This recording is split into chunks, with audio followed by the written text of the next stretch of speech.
Seagulls as well don't bother. So basically on the outside it just doesn't look like a promising place for the wild birds to come. These ones, they have a nest spots on the inside, and of course they can dive to get on the outside. Wow. Pochard and tufted ducks you see very commonly on the lakes all around the UK.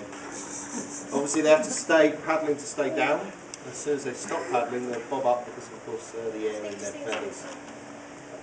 Otherwise pretty much this is a cyprinid tank, all the carp species. The bream you'll notice, if you see any males, are covered in white tubercles, white spots, which means that they're in breeding mode. The more white spots the male has, the more attractive he is to the females. But the opposite with people, I presume. So the females, of course, have no white spots at all. That's the bream. They're sort of slack. There's a male there, yeah, right in front of you. There's a female, just here. The red fin fish are all little rudd. Then you've got the common carp. The biggest common carp in here is just passing me actually. He's got a big belly on him. He weighs 50 pounds. That's the biggest common carp we've got in here. The biggest mirror carp we've got in here weighs 30 pounds. I'm not sure where she is. We've got a few little perch in here. Then otherwise there's chub-eyed barbel in here as well.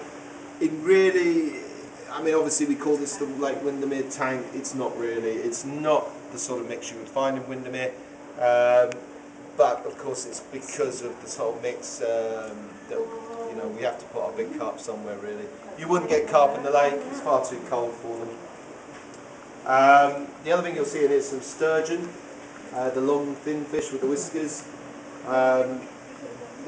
Those aren't the native sturgeon, they're sterlets. There is a native sturgeon and it's known as the royal fish. If you catch one, you're supposed to offer it to the Queen first before you're allowed to take it.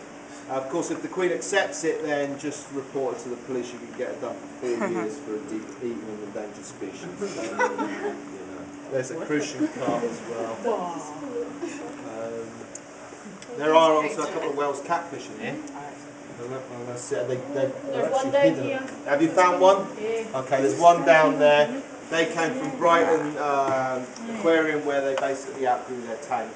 A lot of our animals are basically swapped. We generally don't, we don't take animals from the wild, apart from things like mussels and anemones and starfish and little invertebrate creatures like that. Basically our animals are sourced by swapping between zoos and aquariums. So if we get animals that grow too big for our tanks, we give them to other places.